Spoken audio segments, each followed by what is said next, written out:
Hello everyone, welcome back to my channel. Today we are going to start chapter number 2 of class 8. What is the chapter number 2? It is from trade to territory.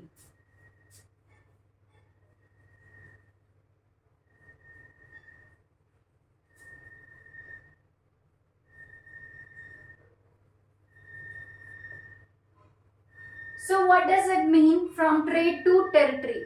मतलब एक व्यापार से एक पूरे area को hold करने वाला territory को होल्डर बन गए थे ब्रिटिशर्स.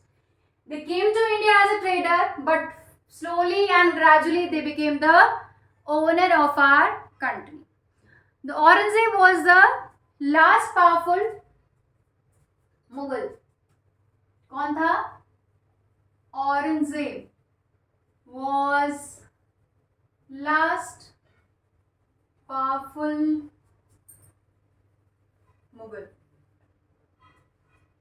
ठीक है, तो लास्ट पावरफुल मुगल था. इसके बाद क्या मुगल हुए? नहीं, मुगल थे बट पावरफुल नहीं थे. इसमें है पावरफुल, बहुत पावरफुल था ये. इसी ने कंट्रोल करके रखा जब तक ब्रिटिशर्स इंडिया में थे. और जब इसकी डेथ हुई इन 1707, कब हुई इसकी डेथ? इन 1707 में जब इसकी डेथ हुई उसके बाद जो था द मुगल किंगडम कोलैप्स्ड.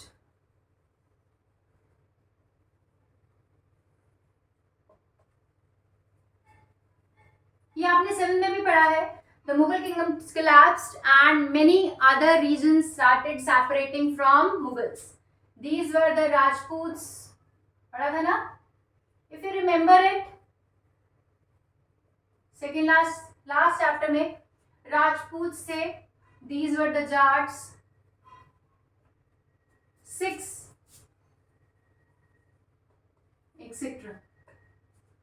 जो छोटे छोटे जिनके जो जितने भी ओनर थे, सूबेदार थे, उन सब ने क्या किया? अपने अपने किंगडम्स अलग करने शुरू कर दिए.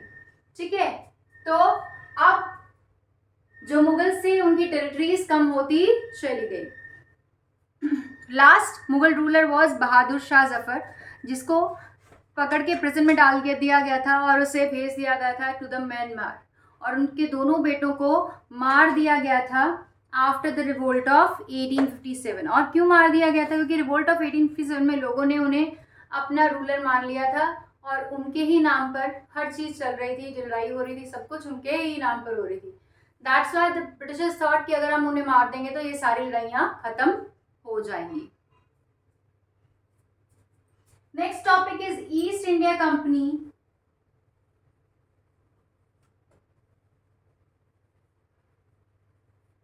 came to east. कितना अच्छा नाम है ना, east and east. East India Company. East India Company कहाँ बनी थी? It was made in Britain. ठीक है, इसको बनाया गया था by the Britain people and this company had the right sole trading right in our eastern part. ठीक है, हमारे वर्ल्ड के ईस्टर्न पार्ट में इनका पूरा राइट था सोल ट्रेडिंग का. पर इनको सोल ट्रेडिंग का राइट कैसे मिला? सोल ट्रेडिंग राइट इनको इस हिसाब से मिला कि कोई भी और ब्रिटेन की कंपनी इनके साथ कंपीट नहीं करेगी. बाकी कंट्रीज से इन्हें कोई सोल ट्रेडिंग राइट नहीं मिला. So Britain, queen Elizabeth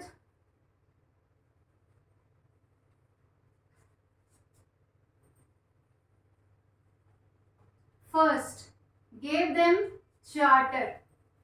charter क्या था? The sole trading right in the year 1600.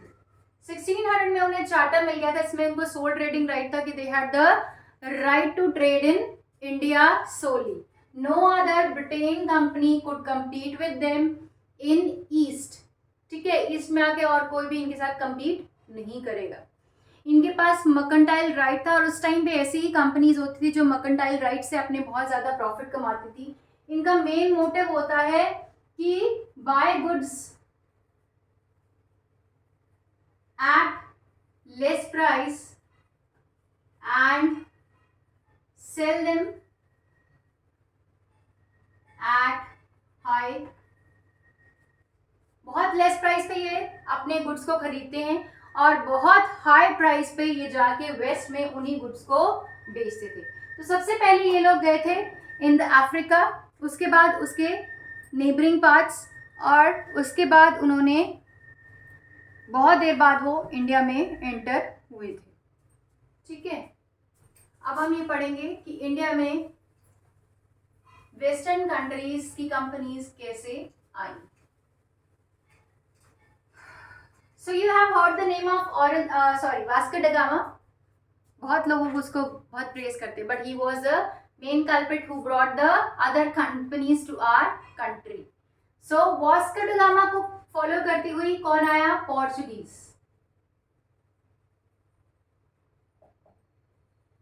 Portuguese आई।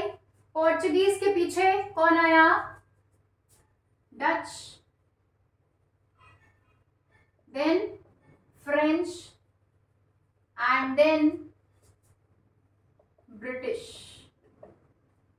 ये सारे एक दूसरे को फॉलो करती आई। किस चीज को? हमारे यहाँ पे spices, paper, cardamom, cinnamon, cotton, silk, क्या मिलता था? ये सब तो सब जगह मिलता था, बट इंडिया में बेस्ट क्वालिटी का ये सब कुछ मिलता था। बेस्ट क्वालिटी का फर्क क्या पड़ता है? बेस्ट क्वालिटी का था, और क्या था? ये बहुत कम प्राइस पे, लेस प्राइस। जब पोर्चुगीज थी तो उनको बहुत कम प्राइस मिलता था, डच आई तब भी चलता था, फ्रेंच आई तब भी चलता था। अब इतनी सारी कंपनीज है खरीदने वाली, तो सेलर क्या कम प्राइस पे सेल करेगा? No. When there is more buyer, economics का एक ये रूल है, when there is more buyer the price increases, when there is less buyer the price decreases. Now India में जो प्राइस, गुड्स के प्राइसेस बहुत कम हुआ करते थे, अब वो प्राइसेस बहुत ज्यादा हाइक होने शुरू हो गए। अब ये सारे जो रॉ मटेरियल्स थे ये बहुत ज्यादा हाई प्राइस में मिलने लगे थे। अब प्रॉब्लम क्या राइज हुई कि इनका प्रॉफिट प्रोपोर्शन डिक्रीज हो गया, बहुत लॉस हो गया इनका। जो जहां वो 50 to 60% प्रॉफिट कमाते थे, वहां पे वो सिर्फ 10 से 15% कमा पा रहे हैं। That was a great loss for them. Now they wanted कि अब हमें ज्यादा से ज्यादा प्रॉफिट, ज्यादा से ज्यादा प्रॉफिट के लिए क्या किया? इन्होंने आपस में लड़ना शुरू किया। अब ये एक दूसरे की शिप्स को सिंक कर देते थे, एक दूसरे के साथ लड़ते थे, झगड़ते थे, और एक दूसरे के ऊपर अटैक करते थे, लूट लेते थे शिप्स को जाते हुए। Finally, they all fought together and only one company was left, that was East India Company. Rest all were thrown out from the trade. बाकी सबको ट्रेड से भगा दिया गया। अब कोई यहाँ पे ट्रेड नहीं कर सकती थी। Only one company was there, that was East India Company. अब ईस्ट इंडिया कंपनी जो थी वो अब यहाँ पे ट्रेड कर रही थी। तो सबसे पहले उन्होंने अपनी जो फैक्ट्री थी, they made the factory near river Hooghly in 1651। ठीक है, what was the factory? Factory was a place where the Britisher used to keep raw material, finished good, trading करते थे वहां। ठीक है, और उनके ऑफिसेस भी वहीं पे थे। There was a factor. Factor was a person who used to do all these things. ठीक है, clear to everyone? I hope this is here. This was the base from which the company traders known as the at the time factors, जो traders से जो ये सारे काम करते थे उनको फैक्टर्स कहा था, वो वहां से काम करते थे। अब क्या था? अब ये औरंगजेब के पास गए, औरंगजेब से उन्होंने फरमान लिया। What was the farman? Farman was a written letter, एक रिटन लेटर है जिसमें कि एक राजा अलाउ करता है कि ड्यूटी फ्री ये लोग ट्रेड कर सकते हैं। अब ड्यूटी फ्री जो ट्रेड था that was the right given to the British East India Company. किसको राइट मिला? This right was given to East India Company. East India Company को पूरा राइट दे दिया गया बाय द औरंगजेब। और ये राइट क्यों दिया गया? क्योंकि उन्होंने बहुत ज्यादा प्रेस की, आके औरंगजेब की भी प्रेस की, उनके लिए बहुत सारे गिफ्ट्स लेके आए, उनको बहुत ज्यादा उन्होंने उनको रिक्वेस्ट भी की कि आप हमें बहुत ज़्यादा ज़रूरत है, हम यहाँ पे से ट्रेड करना चाहते हैं, हमें बहुत महंगा पड़ता है अगर हम यहाँ से ऐसे ले जाएंगे। तो उन्होंने बहुत उनके कहने पर finally they give the farman to East India Company. अब इन लोगों ने क्या करना शुरू किया? इन्होंने अपने पर्सनल ट्रेड जो है वो भी इसी फरमान पे वो लोग करने लगे। अब इन लोगों ने टैक्सेस देने से टोटली डिनाई कर दिया। मतलब ये लोग पहले से ही, शुरू से ही बहुत ज्यादा बेईमानी करते आ रहे थे। अब इन्होंने और क्या किया? They bribe an official, Mughal official,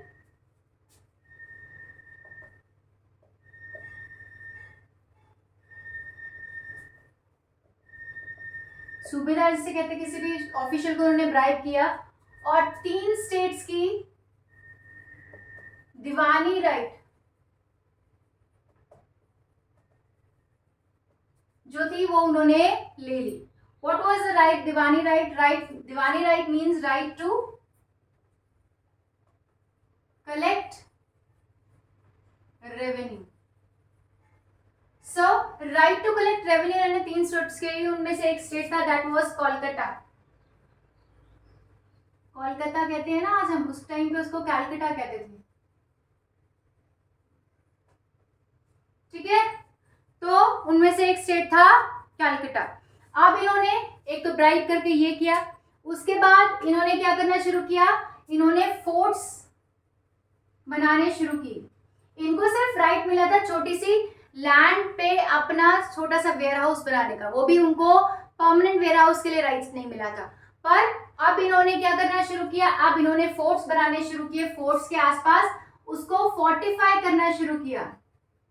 fortify, big walls बना दी। बिग वॉल्स बना के उसके बाद उन्होंने वहां पे ट्रूप्स भी रखे। ट्रूप्स जो थे वो आर्म्ड थे। और अब और क्या प्रॉब्लम क्रिएट करने लगे? अब ये जो लोग नवाब के वो होते थे, जिन लोगों को वो पकड़ना चाहते थे, उनसे वो पैसे लेके, कितने पैसे लेते थे? They used to take 1 lakh rupees और उन्हें बचाया करते थे उस फोर्ट में रख के कि हमारे कुछ नहीं पता, देखो हमारे यहाँ पे आर्म्स एंड एम्युनिशन लगे हुए हैं, हम तो बहुत सच्चे हैं, हमने कुछ भी नहीं किया और ना उस इंसान का हमें पता है। तो उससे 1 लाख रुपीज लेते थे और फिर उसे बचा लिया जाता था। अब जब ये जो सारी चीजें चल रही थी, ये सब नवाब को पता नहीं था। जब नवाब को पता चला तो उसने उसके अकॉर्डिंग एक्शंस लिए। अब क्या क्या हुआ? That we will study in the next video. Till then bye bye to all. अगर आपको ये वीडियो में कोई भी डाउट हो, you can write in the comment box and I am waiting for your responses. I would be waiting a lot. Please इस video को ज़्यादा से ज़्यादा सब्सक्राइब, शेयर और लाइक करें। Bye to all.